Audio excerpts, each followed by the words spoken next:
4절 감사함으로 그의 문에 들어가며 찬송함으로 그의 궁정에 들어가서 그에게 감사하며 그의 이름을 송축할지어다. 5절 여호와는 선하시니 그의 인자하심이 영원하고 그의 성실하심이 대대에 이르리로다. 우리의 삶에 기쁨과 감사의 순간이 있지만 때로는 괴로움과 슬픔으로 가득 차서 아무것도 할 수 없을 것 같은 순간도 있습니다. 바로 그때 괴로울 때 주님의 얼굴 보라 라는 찬양은 지치고 쓰러진 우리에게 새로운 힘을 줍니다. 십자가 위에서 우리가 상상할 수 없는 고난과 아픔을 견디신 예수님의 얼굴을 바라보며 조용한 목소리로 찬양할 때 우리는 큰 위로와 평강을 얻게 되며 새 힘을 얻게 됩니다.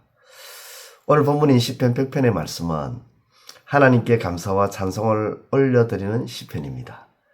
본문에서 주의 백성인 이스라엘과 모든 성도들이 하나님께 찬양을 드림으로써 누리게 되는 찬양의 힘에 대해 노래하며 교훈하고 있습니다. 우리가 하나님께 찬양을 드림으로써 우리는 하나님의 살아계심을 깨닫고 하나님께서 주신 은혜를 기억하게 됩니다. 그리고 찬양 속에서 우리의 사명을 발견하게 되죠.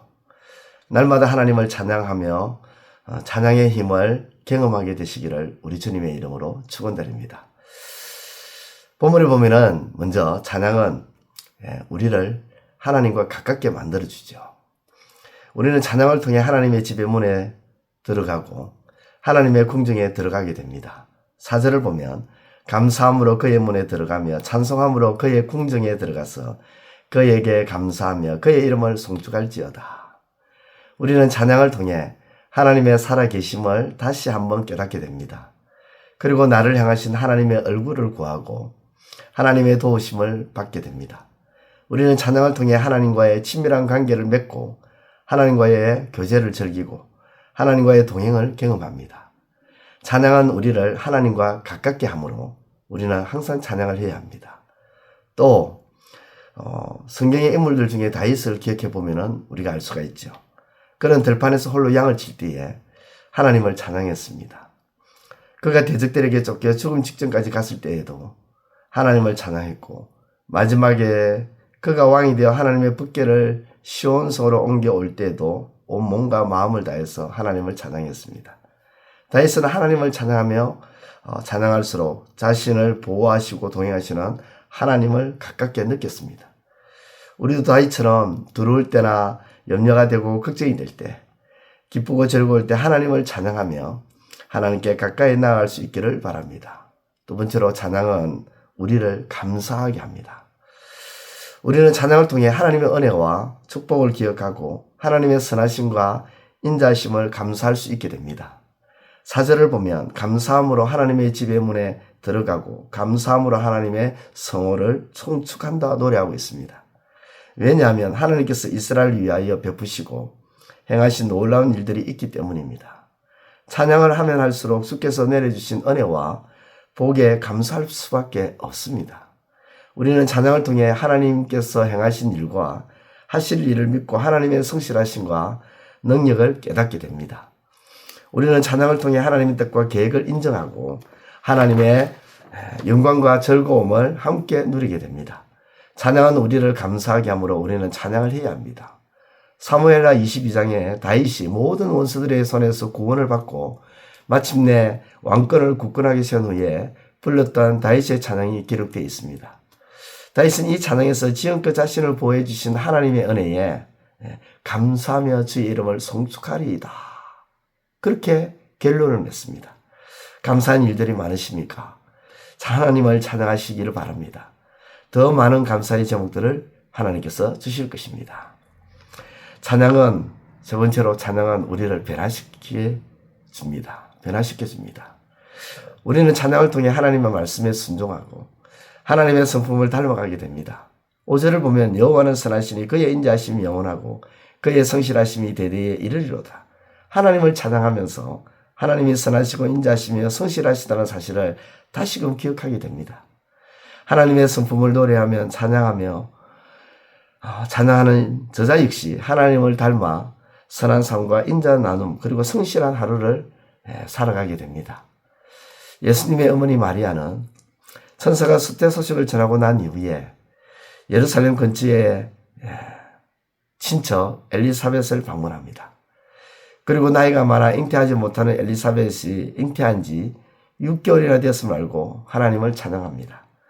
하나님의 일하심에 대해 두려워했던 마리아는 천사가 전한 엘리사벳이 잉태했다는 소식을 듣고 직접 엘리사벳을 만나고 난 이후에 하나님의 선하신 일하심과 성실하심을 깨닫게 되어 찬양했던 것입니다.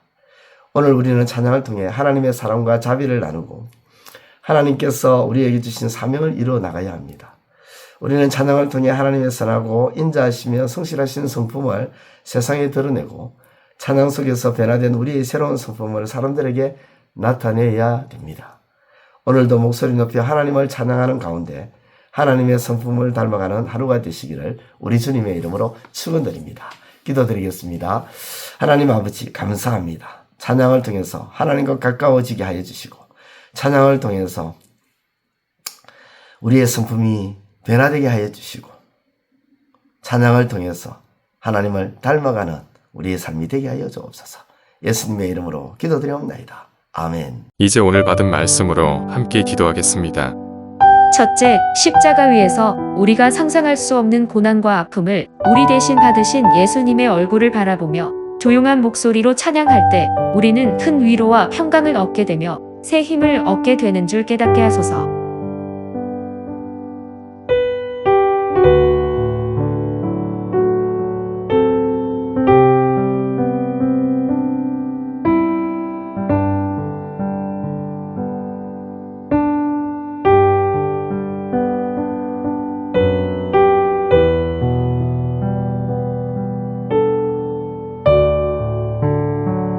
둘째, 찬양이 주는 힘은 우리를 하나님과 가깝게 하고 우리를 감사하게 하며 우리를 변화시켜 주는 것임을 알고 찬양을 가까이 함으로 찬양이 주는 힘을 받아 누리게 하소서.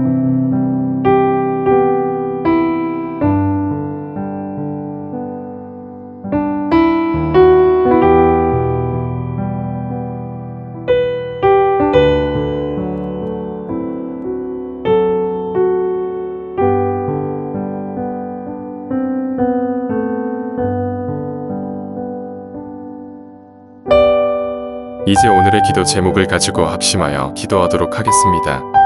첫 번째, 하나님, 부활은 어느 순간 우연히 일어난 사건이 아니라 구약시대 때부터 부활은 계속해서 성경을 통해 언급했으며 무엇보다 하나님께서 친히 말씀하셨음을 깨닫게 하소서.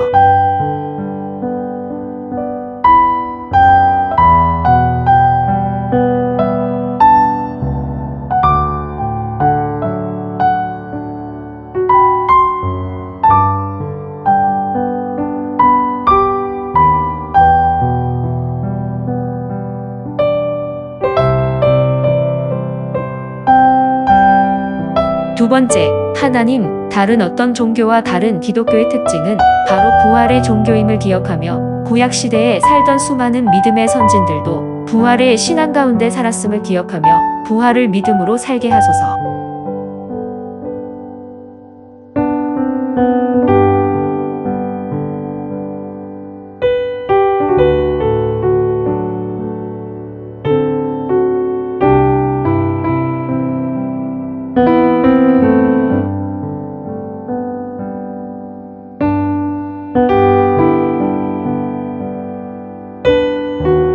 세 번째, 하나님, 목소리 높여 하나님을 찬양하는 가운데 하나님의 성품을 닮아가게 하시고 하나님의 생각과 하나님의 마음을 배우게 하소서.